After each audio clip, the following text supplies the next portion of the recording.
और एक 22 साल का लड़का था। वो अपने पूरे परिवार के साथ सर्बिया में रहता था। लियोन को नए नए सोशल एक्सपेरिमेंट्स करना और चैलेंजेस करना बहुत पसंद था। एक रात लियोन अपने फ्रेंड की पार्टी से अपने घर की तरफ लौट रहा था। कार तेज स्पीड में थी और लियोन ने लाउड वॉल्यूम पर गाने चलाए हुए थे। अचानक उसकी गाड़ी के सामने एक अजीब सी दिखने वाली औरत आ गई। लियोन ये देखकर बौखला गया और उसने गाड़ी का स्टीयरिंग व्हील पूरी तरह घुमा दिया। उसकी गाड़ी एक पेड़ में जाकर टकरा गई और लियोन को सर पर थोड़ी चोट आई। उस रोड के पास एक हॉस्पिटल था जहां का स्टाफ क्रैश की आवाज सुनते ही दौड़ता हुआ आया और लियोन को हॉस्पिटल के अंदर ले गया। लियोन को क्रैश के 15 मिनट बाद ही होश आ चुका था। डॉक्टर ने उसकी मरहम पट्टी कर दी और अब वो घर जा सकता था। लियोन ने अपने लिए एक टैक्सी और अपनी गाड़ी के लिए एक टो ट्रक बुक कराया। उसका वेट करते करते वो हॉस्पिटल में ही अपनी टैक्सी और उस टो ट्रक का वेट करने लगा। वो हॉस्पिटल के सेकेंड फ्लोर की बालकनी में खड़ा था। वो बार बार उस औरत के बारे में सोचने लगा जो अचानक उसकी गाड़ी के सामने आ गई थी, मगर उसे लगा कि शायद वो उसके मन का कोई वहम होगा। उस बालकनी से लियोन को उसकी क्रैश गाड़ी साफ नजर आ रही थी। उसने अपने मॉम डैड को अपने एक्सीडेंट के बारे में इन्फॉर्म करने के लिए फोन निकाला ही था कि उसका ध्यान अचानक गाड़ी से कुछ दूर लगी एक स्ट्रीट लाइट पर गया। उस स्ट्रीट लाइट के नीचे उसे वही औरत दिखी जो उसकी गाड़ी के सामने आ गई थी। वो उस स्ट्रीट लाइट के नीचे बेहद अजीब तरीके से डांस कर रही थी। लियोन उसे देखकर बहुत चौंक गया और अपने फोन से उसे रिकॉर्ड करने लगा कि तभी लियोन के फोन पर किसी का कॉल आ गया।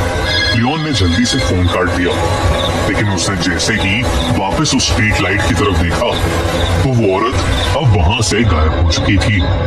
उसके फोन की रिकॉर्डिंग भी अपने आप बंद हो गई। जब उसने अपनी फोन गैलरी चेक करी तो उसमें वो वीडियो थी ही नहीं। लियोन ये देखकर थोड़ा घबरा गया। उसकी कुछ ही देर में उसकी कैब वहां आ गई, इसलिए और वो तुरंत वहां से निकल गया, मगर वो अभी भी काफी बौखलाया हुआ नजर आ रहा था। घर पहुंचते ही लियोन ने उस औरत के बारे में सर्च करना शुरू कर दिया। जब उसने इंटरनेट पर देखा तो उसके होश उड़ गए। इंटरनेट पर लियोन को एक वीडियो मिली जिसमें वही अजीब सी दिखने वाली औरत उसी स्ट्रीट लाइट के नीचे वैसे ही अजब तरीके से डांस कर रही थी। इंटरनेट पर लोग उस औरत को सर्बियन डांसिंग लेडी कह रहे थे। कुछ लोग तो उस डांसिंग लेडी को एक भूत भी बोल रहे थे और कह रहे थे कि वो डांस नहीं बल्कि कोई भूतिया रिचुअल कर रही है। ये सब देखकर लियोन उस औरत में और इंटरेस्टेड हो गया। अगली रात लियोन अपने छोटे भाई निको के साथ कैमरा लेकर उसी जगह चला गया जहां उसे वो औरत दिखी थी।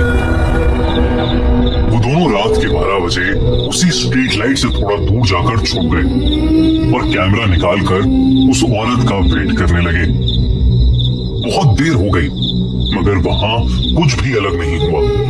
लियोन ने सोचा कि शायद वो औरत कोई मेंटली अनस्टेबल इंसान होगी। लियोन वहां से जाने ही वाला था कि उसने देखा कि सफेद कपड़ों में वही औरत उस स्ट्रीट लैंप के नीचे आ रही है। उसका चलने का ढंग बेहद अजीब था। बहुत ही अटपटी चाल थी उसकी। जैसे ही लियोन ने उस औरत को देखा उसने कैमरा में रिकॉर्डिंग शुरू कर दी। वो औरत उस स्ट्रीट लैंप से नीचे आई और दोबारा वैसे ही अबनॉर्मल तरीके से डांस करने लगी। इस बार लियोन ने देखा कि उस औरत ने अपने हाथ में एक चाकू भी पकड़ रखा है। उस औरत के बाल उसका चेहरा ढक रहे थे और इसलिए लियोन उसका पूरा चेहरा ढंग से नहीं देख पा रहा था। अचानक ही वो औरत डांस करते करते रुक गई और देखते ही देखते उस औरत की हड्डियां चटकने लगी और उसके हाथ और पैर अजीब तरीके से मुड़ने लगे। तभी उस औरत ने अपना चेहरा लियोन की तरफ किया और वो उसे देखते ही जोरों से हंसने लगी। उस औरत का चेहरा डिस्फॉर्म और बेहद डरावना था। वो अब धीरे धीरे लियोन और निको की तरफ चलकर आ रही थी। लियोन और निको ये सब देखकर बहुत डर गए। वो फौरन अपनी कार की तरफ भागे। जैसे ही लियोन अपनी कार के पास पहुंचा तो उसने देखा कि निको उसके साथ नहीं है। लियोन ने नजर घुमाई तो उसने देखा कि निको उस डांसिंग लेडी के पास खड़ा था। ऐसा लग रहा था कि निको उसके वश में है।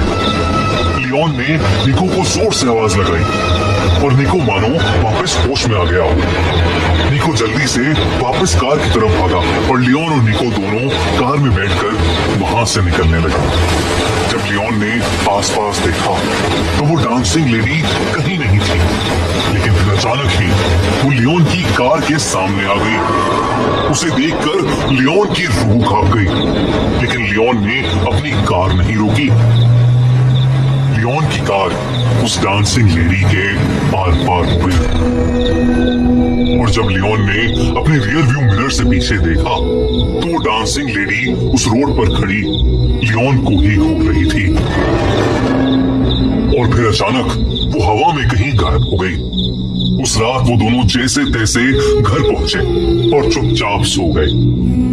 अगले दिन निको ने लियोन को बताया कि उस डांसिंग लेडी ने पिछली रात निको से कहा कि वो खुद डेथ है और वो जिसको भी देखेगी वो उससे उसकी सबसे करीबी चीज छीन लेगी।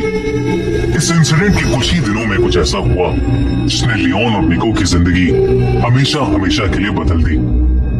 एक रात लियोन और निको की माँ एक्सीडेंट में मारी गई। उनका एक्सीडेंट भी उसी स्ट्रीट लैंप के नीचे हुआ था जहां लियोन ने उस डांसिंग लेडी को देखा था। कभी कभी तो उस दिन के बाद से लियोन और निको को अक्सर उस डांसिंग लेडी के सपने आते हैं। बल्कि निको की हालत तो इतनी खराब हो गई कि वो कभी कभी रात में अपने घर से निकलकर बाहर सड़क पर उसी डांसिंग लेडी की तरह वैसा ही अजीब डांस करने लगता है।